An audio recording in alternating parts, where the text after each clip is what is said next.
दोस्तों, महाराष्ट्र में शिवसेना, उद्धव गुट और एमएनएस के नेता राज ठाकरे की सड़क छाप सियासत का क्या कहना। जब से राजनीति नैया डूब रही है, ऐसे में दोनों ने भाषा को हथियार बनाते हुए मराठियों और हिंदी भाषियों के बीच दरार डालने की कोशिश की है। लेकिन ये भूल गए कि अब ये वो दौर नहीं रहा जहां जनता बिना सोचे समझे नेताओं की बातों में आकर कदम उठाती है। दौर भी बदल चुका है और जनता का अंदाज भी।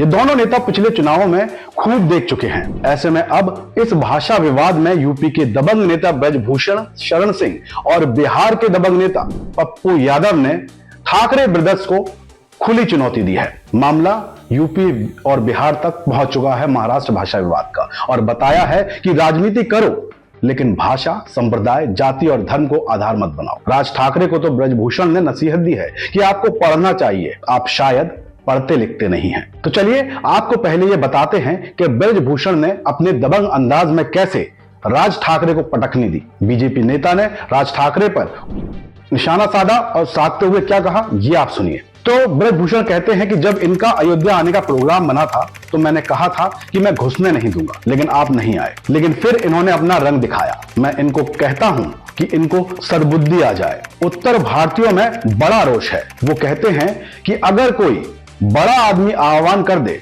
तो राज ठाकरे साहब आप झेल नहीं पाएंगे। उत्तर भारत के नौजवान इतने आक्रोश में हैं कि अगर किसी ने आह्वान कर दिया तो चलो राज ठाकरे से भेंट करें तो आप झेल नहीं पाओगे। इसलिए मैं कहता हूं, यानी ब्रजभूषण कह रहे हैं कि राजनीति करो लेकिन भाषा, संप्रदाय, जाति और धर्म को आधार मत बनाओ। ब्रजभूषण शरण सिंह ने कहा, मैं राज ठाकरे से ये साफ साफ कहना चाहता हूं कि थोड़ा पढ़ा करो। आज जिस बात को पर तुम गर्व करते हो उसको गर्व के इतिहास में उत्तर भारतीयों का पसीना भी देखो। आज आप बहुत हल्की राजनीति कर रहे हैं, ऐसा कहना है ब्रजभूषण शरण सिंह का राज ठाकरे से। तो ये पूरा बयान अब आप समझ चुके होंगे कि किस तरह से उत्तर भारत में ये भाषा विवाद चल रहा है। तो सुन लीजिए, राज ठाकरे का ये पूरा बयान था। आपने देख लिया यूपी वाले रेसलर ब्रजभूषण शरण सिंह का दांव। अब आप बताइए कि क्या आप इसे झेल पाएंगे राज ठाकरे जी? शायद नहीं, लेकिन रुकिए, अभी बिहार के पप्पू यादव भी बचे हैं।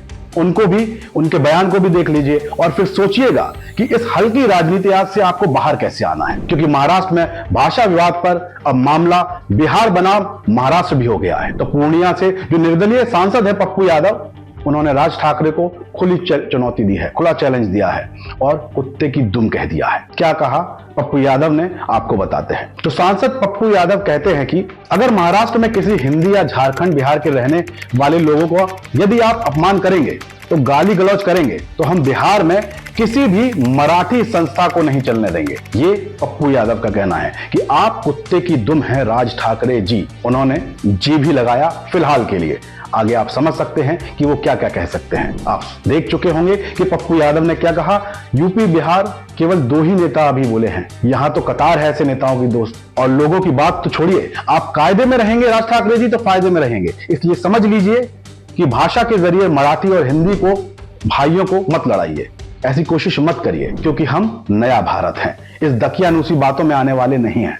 और आप समझ लीजिए, बची कुची सियासत को संभालने की कोशिश कीजिए, वरना आगे हाल बुरा हो जाएगा। बाकी मेरी दर्शकों से यही अपील है कि बंटने वाली राजनीति को साइडलाइन कर दीजिए, विकास की सियासत का साथ दीजिए। बाकी अपडेट के लिए बने रहें हमारे साथ, हमारे चैनल को सब्सक्राइब कर बने हमारी ताकत, क्योंकि तकदीर का तो दोस्तों ऊपर वाला देख लेगा। मेरी कोशिश है कि ये सूरत, ये तस्वीर बदलनी चाहिए। जय हिंद, जय भारत।